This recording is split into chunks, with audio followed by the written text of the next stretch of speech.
However, Gervonta Davis has also made it clear that he's not backing down from a rematch with Ryan Garcia, this time at the 140-pound weight class.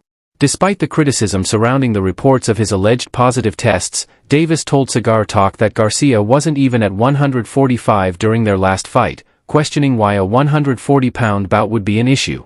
Davis reaffirmed his confidence and willingness to step back into the ring with Ryan at that weight, signaling that he's ready to settle unfinished business on his own terms. Ryan is not somebody that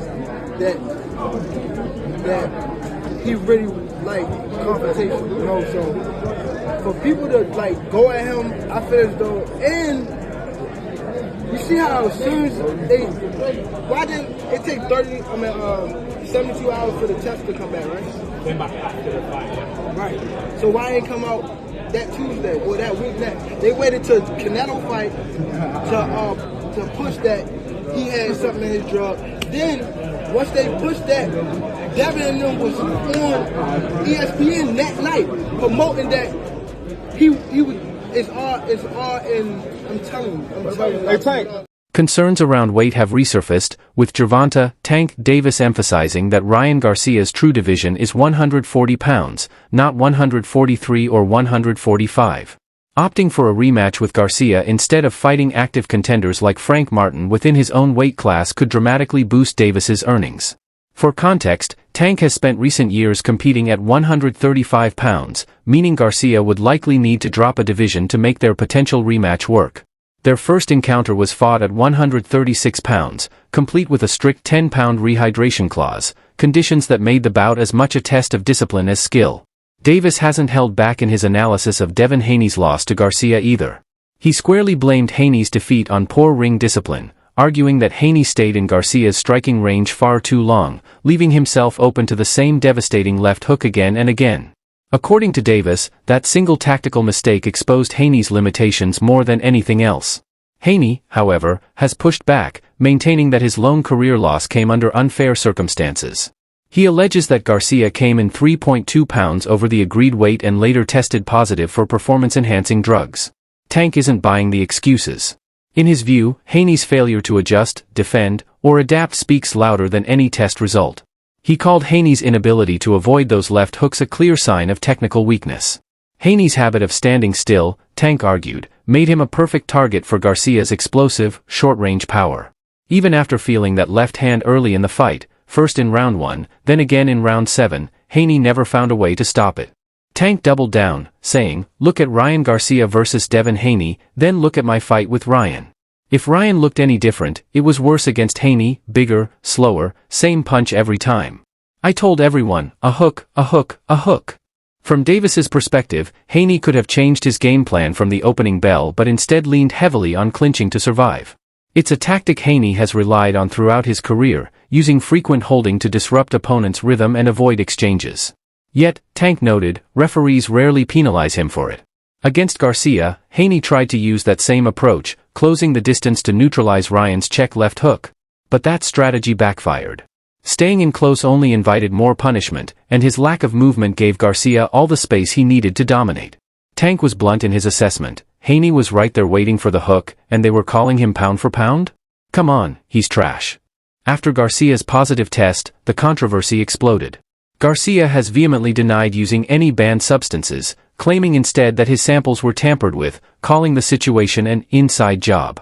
Davis, on the other hand, directed suspicion toward promoter Eddie Hearn, hinting that Hearn, who works with Haney, might have had a hand in the process.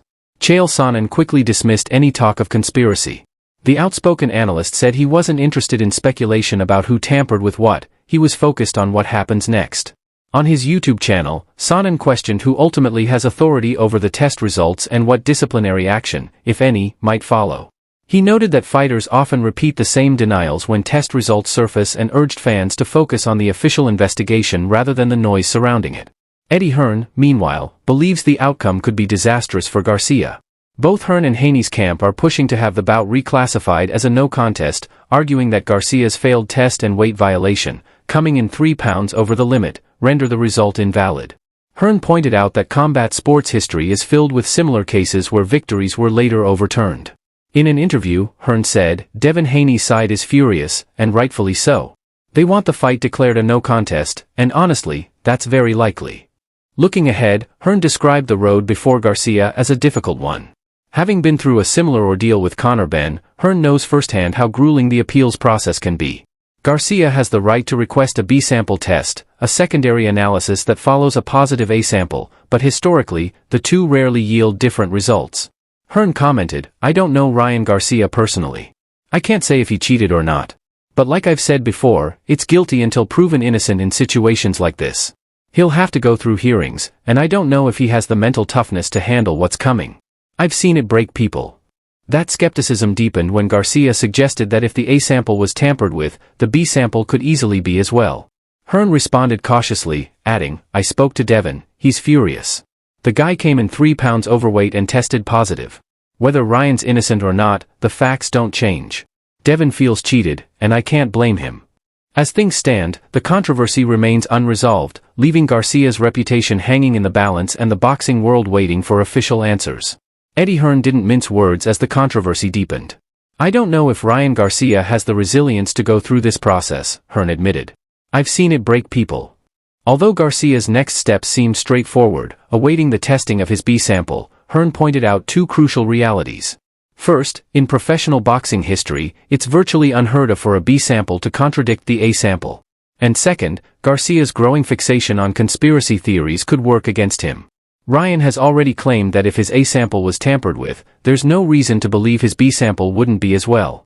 In another interview, Hearn revealed just how furious Devin Haney remains over the ordeal. I spoke to Devin, he's absolutely livid, Hearn said. The guy came in 3 pounds overweight and tested positive for PEDs. Whether Ryan's innocent or not, those are the facts. If you're Devin, you're thinking, I've been screwed. For now, Hearn has remained tight-lipped about any plans for a rematch, leaving speculation to swirl. Ryan Garcia, meanwhile, has made his position clear, there will be no rematch.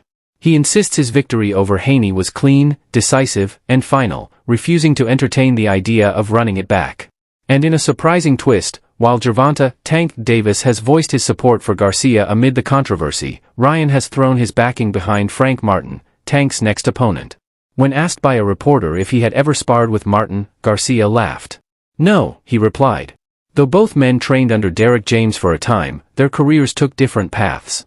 Still, Garcia expressed confidence in Martin's abilities and loyalty to his training camp. I'm rolling with Frank, Ryan said.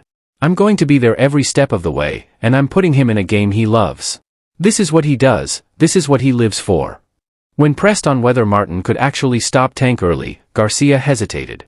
He admitted he wasn't sure, but his tone made it clear, he's rooting for an upset. Journalists were quick to probe Garcia's thoughts on Tank's refusal to pursue a fight with Devin Haney. Ryan's answer was cutting but measured. From his perspective, Tank operates with a business-first mindset. He picks his opponents not just for competition, but for commercial value, choosing fights that make headlines and sell pay-per-views. Tank, however, wasn't amused by Garcia's alliance with Frank Martin. After spotting the two together at an event, Davis unleashed a scathing response. He accused Martin of losing focus, of partying instead of preparing, and questioned whether Martin had the discipline to stand toe-to-toe with him on June 15th. You've been out with him partying, Tank said. Maybe not recently, but you have. After your last fight, you were out. Do you even have the skills to do that? You started boxing when you were 15. If I started at 15, I'd still be grinding. You don't have the skills to be skipping training, bro, you're trash. At the final press conference, Davis's tone turned menacing.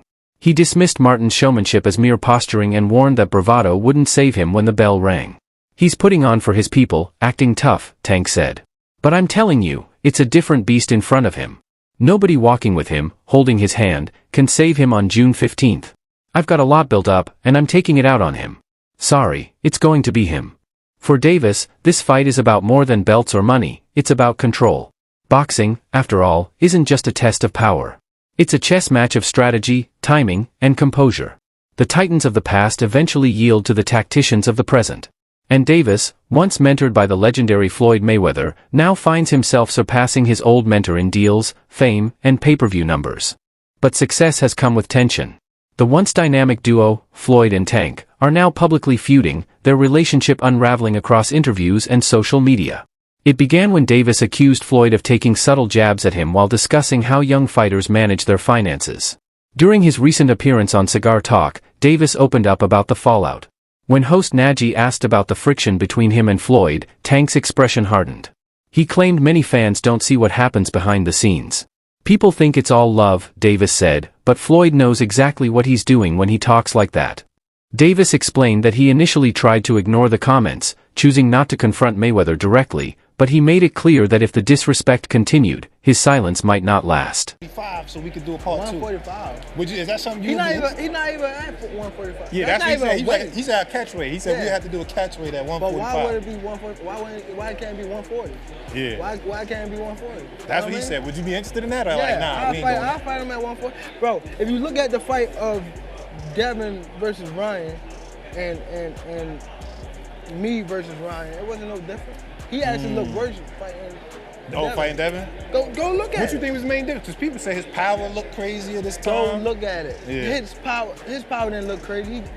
He only have a hook. What he knocked Devin out with. What he kept hitting with. He kept dropping him with a hook. He never dropped him with nothing else but a hook. When Najee hinted that the relationship between Gervonta Davis and Floyd Mayweather might be a complicated mix of affection and animosity, Tank didn't hesitate to shut it down. He rejected the idea outright, making it clear that whatever bond once existed had long since faded.